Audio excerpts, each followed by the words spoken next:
사무엘하 4장 1절부터 12절까지 말씀 끝. 사울의 집과 다윗의 집이 계속적으로 이스라엘 가운데에 분열이 되어서 나누어져 두 나라가 있는 것처럼 이스라엘에 공존하고 있었습니다. 그러니까 사울의 집안을 중심으로 해서 있는 나라 아닌 나라와 다윗을 중심으로 해서 있는 그러한 왕권, 다윗의 왕권을 중심으로 해서 뭉쳐져 있는 또 한 무리가 있었기 때문에 항상 이 두 집안 가운데는 긴장 상태가 유지되고 있었습니다. 그러던 중에 다윗의 신복과 사울의 신복들 사이에서도 아마 이런 생각이 좀 있었을 것 같습니다.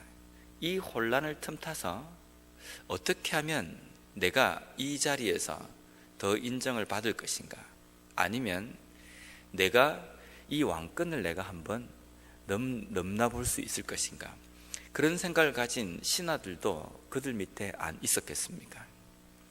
과거에 우리의 역사들을 보면 항상 그런 사람들이 존재했습니다. 혼란이 있으면 그 혼란을 어떻게 하면 안정적으로 만들 것인가 라고 생각해야 되는데, 이 혼란을 틈타서 어떻게 하면 나의 이익을, 나의 이 위치를 더 확고하게 만들 것인가, 그런 야망을 가진 사람들도 있었습니다. 근데 어느 날 요압이라는 다윗의 군대 장관이 사울 밑에 있는 아브넬을 죽입니다. 아브넬은 요압의 동생인 아사헬을 죽였다는 그 이유 때문에 요압이 아브넬에게 원수를 갚습니다. 이 원수 갚는 일 때문에 아사헬이 죽습니다. 이스보셋을 왕으로 세우고 그 밑에서 왕권을 끝까지 유지하려고 했던 이 아브넬이 죽자 오늘 본문의 첫 시작은 이렇게 시작됩니다. 이스보셋이 아브넬이 죽었다는 이 소식을 듣고 온몸에 맥이 풀려서 그 자리에 주저앉을 정도로 힘이 빠졌다라는 겁니다. 이 구절만을 봐도 우리가 이스보셋이 지금 왕과 같은 그 권위에 앉아 있지만 어떤 상태인지를 우리가 잘 알 수 있습니다. 이스보셋은 지금 그가 왕이 되었던 것도, 그리고 왕권에 계속적으로 유지하면서 그 자리에 있을 수 있었던 이유도 단 하나, 아브넬에 의해서입니다. 아브넬 때문에 그가 왕권에 앉아 있을 수 있었고 그것을 유지하고 있을 수 있었다는 겁니다. 왜냐하면 이 아브넬이 죽자 이스보셋의 밑에 있었던, 이 이름이 자꾸 나오니까 헷갈리는데요, 이스보셋의 밑에 있던 바하나와 레갑이라는 군인이 있었습니다. 이 군인이 아브넬이 죽고 난 다음에 이 이스보셋을 죽입니다. 이스보셋의 밑에 있었던 이 군인이 어떻게 이스보셋을 죽이려고 했을까? 단지 이 순간에 갑자기 마음속에 든 생각이라기보다는 아브넬이 실권을 잡고 있던 그 시기에는 차마 아브넬이 무서워서 하지 못했던 일을 아브넬이 죽고 난 다음에 혼란의 틈을 타서 이 이스보셋을 죽이고 이스보셋의 목을 가지고 다윗에게로 찾아갑니다.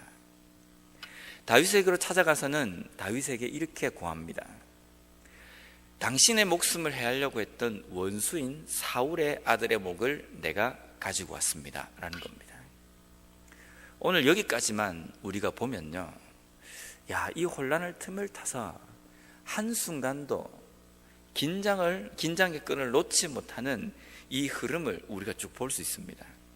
그 틈을 타서 왕권을 위협하고 있었던 아브넬도 있었고, 이 아브넬 때문에 어떻게 내 위치를 뭔가 좀 높은 자리에 내가 올라가 보자 하는 또 다른 야망가인 이 바하나와 레갑도 아브넬이 죽자마자 바로 이스보셋을 죽이고 이스보셋의 목을 가지고 다윗에게로 찾아갑니다. 다윗에게 가서 이 이스보셋의 목을 가져왔다고 이야기하는 이유가 무엇이겠습니까? 다윗은 분명히 지금 자기가 왕이 되어야 하는데 아브넬이 이스보셋을 왕으로 세웠기 때문에 자신이 이스라엘의 단일 왕이 되지 못하기 때문에 분명 다윗의 마음속에 이 이스보셋을 원수로 생각할 것이다.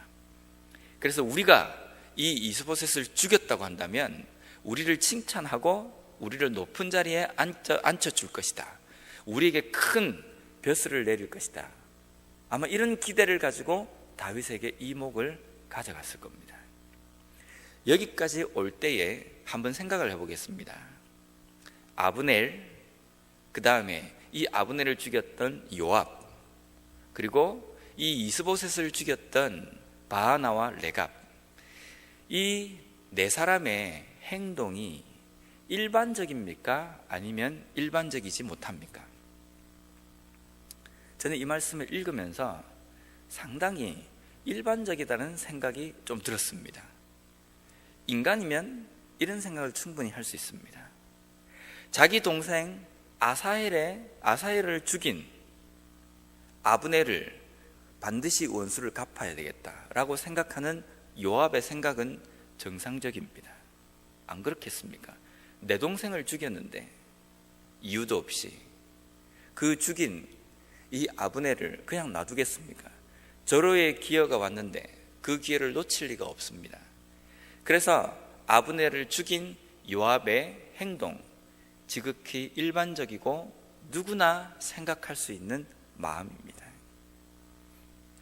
이스보셋을 죽이고 난 다음에 그 이스보셋의 목을 다윗에게 가져가면 분명히 다윗도 좋아할 것이라고 생각하는 이스보셋의 밑에 있었던 바하나와 레갑의 행동, 지극히 일반적입니다. 인간이라고 생각하면 그렇게 생각할 수 있습니다. 그런데 이 모든 일반적인 것 같은 이 생각 가운데에 좀 다른 사람이 있습니다. 그 사람은 다윗입니다. 이 두 사람이 이스보셋의 목을 가져왔을 때에 다윗이 이 두 사람을 칭찬하기는커녕 어떻게 죄인인 너가 의인의 목을 칠 수 있느냐, 죽일 수 있느냐, 내가 그것 때문에 너희들을 칭찬할 것을 기대하고 그 행동을 했느냐, 너희들이 핏값을 너희의 머리에 돌리겠다 라고 하면서 이 두 사람을 죽입니다. 다윗의 행동은 일반적입니까? 일반적이지 못합니까? 저는 이 다윗의 행동은 일반적이지 못하다는 생각을 합니다. 왜냐하면 앞에 있었던 모든 사람들의 행동은 우리 인간이라고 한다면 누구나 가질 수 있는 생각입니다. 물론 여기까지 가서는 안 된다는 생각이지만 나에게 해를 입히고 내가 가지고 있는 욕망에 휩싸여 있으면요, 충분히 이럴 가능성이 우리 인간에게는 있습니다. 근데 다윗이 보여준 이 행동은 일반적이지가 않습니다. 하지만 일반적이지 않은 이 행동을 다윗이 할 수 있었던 것은 그 속에 믿음이 존재하고 있었기 때문입니다. 하나님의 말씀이 다윗의 마음에 꽉 차 있고 그 말씀에 지배된 사람이었기 때문에 모든 사람들이 다윗이 이 이스보셋을 원수로 생각하고 사울을 원수로 생각하고 이들의 목을 가지고 가면 다윗이 우리를 칭찬할 것이다, 나에게 큰 벼슬을 줄 것이다, 이런 생각을 일반적으로 할 때에 그런 생각을 뛰어넘어서 하나님께서 그에게 주신 그 믿음의 생각으로 세상과 타협하지 않고 중심을 지킬 수 있었던 다윗, 오늘날 우리에게 일반적이지 않는 이 다윗의 행동이 우리 그리스도인에게는요, 특별한 행동이 아니라 일반적인 행동이 되어야 된다는 겁니다. 왜냐하면 우리도 또한 다윗이 믿고 있었던 하나님을 믿는 사람들이고 그 믿는 믿음을 가지고 있는 다윗과 우리 또한 똑같이 믿음을 가지고 있는 사람으로서 동일한 길을 걸어가는 사람들이기 때문에 다윗의 특별한 이 행동이 우리의 삶에서는 일반적인 행동이 되어야 된다는 겁니다. 세상 사람들은 우리에게 기대를 합니다. 이 정도 수준이 되면 저 사람들도 용서하지 못할 거야. 이 정도 상황이 되면 아무리 교회 다니는 사람이라 할지라도 아마 정신줄을 놓아버릴 것이다. 이런 생각을 할 겁니다. 그럴 때 우리의 행동은 어떻습니까? 세상이 기대하는 것처럼 그렇게 행동을 해버립니까? 세상이 기대하는 것처럼 바하나와 레갑을 칭찬하겠습니까? 아니면 어떻게 너의 그 행동으로 죄 없는 사람의 목을 너가 칠 수 있느냐, 생명을 해할 수 있느냐라고 오히려 아부를 하기 위해서 왔던 그 두 사람을 책망하시겠습니까? 어떻습니까? 세상 사람들이 우리에게 생각하는, 우리에게 거는 그 기대대로 우리가 행동을 한다고 한다면 우리 또한 세상 사람들과 똑같이 다를 바가 없습니다. 흔히 우리가 이런 이야기를 합니다. 정신줄을 놓아서는 안 된다. 이게 좀 어떻게 보면은 무서운 말이긴 하지만요, 우리 신앙에도 그런 것 같습니다. 신앙의 정신줄을 놓으면 안 됩니다. 하얀 것이 까맣게 되기 위해서는요, 때가 묻기 위해서는 그렇게 신경 쓰지 않아도 때가 금방 묻어집니다. 긴장하지 않아도 가만히 두기만 두어도 노랗게 변색이 되기도 합니다. 하지만 이 하얀색을 유지하기 위해서는 끊임없이 돌아보고 끊임없이 조심하고 긴장의 끈을 놓아서는 안 됩니다. 우리가 선한 삶이다, 의인이다, 거룩한 백성이다, 우리가 이야기를 하는데 우리가 이야기하는 이 선함, 정의, 거룩함, 이것을 유지하기 위해서는 가만히 두어서는 이것을 유지할 수 없습니다. 왜냐하면 우리가 살아가는 이 세상은 끊임없이 우리의 삶을 위협하는 요소들이 가득 차 있기 때문에 신앙의 이 정신줄을 놓아버리면요, 금방 노랗게 변색이 되어버리거나 세상이 쉽게 변해버리는 검은색과 때가 그냥 묻어버립니다. 우리에게는 이렇게 가는 쪽의 길을 하나님께서 원하시는 것이 아니라 계속적으로 그 거룩함과 정의를 유지하는 삶, 그것을 우리에게 명령하시고 요구하십니다. 이것을 지키기 위해서는 우리가 긴장의 끈을 놓아서는 안 된다는 겁니다. 혹시 내가 지금 가고 있는 이 길이 잘 가고 있는지, 지금 내가 가고 있는 이 길이 하나님의 말씀에 딱 맞는 그 길인지, 신앙적으로 내가 잘 선택하고 있는지 항상 이 생각을 해야 합니다. 내 속에 있는 인간적인 생각이 튀어나오는 대로 그냥 행동해버리고 그냥 그렇게 반응해버리고 그렇게 내버려 버릴 때에는 그것이 세상 사람들에게는 일반적인 행동일지 모르지만 그리스도인인 우리에게는 일반적이지 못한 행동이 될 수 있다는 겁니다.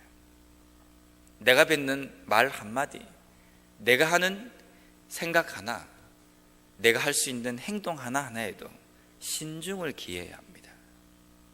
긴장을 하며 정신을 바짝 차리고 어떤 것이 진정한 그리스도인의 삶인지, 어떤 행동과 어떤 판단이 하나님의 말씀의 바탕인 판단인지 우리가 그것을 끊임없이 생각할 때에 우리 속에 있는 거룩함과 깨끗함과 공의를 유지할 수 있다는 겁니다. 다윗이 이런 행동을 한 것이 그냥 쉽게 나왔다고 생각하십니까? 다윗 마음에는 이 이스보셋이 없었으면 좋겠다는 생각이 왜 없었겠습니까? 이제 좀 왕이 되었다고 생각했는데 그런데도 끊임없이 자신의 그 왕권을 위협하는 사울의 집안에 이스보셋이 존재하고 있었습니다. 아브넬이 존재하고 있었습니다. 그런 혹과 같은 그런 내 삶의 걸림돌을 제거해준 바하나와 레갑이 고맙지 않았겠습니까? 그것은 세상 사람들이 생각하는 일반적인 생각일 뿐입니다.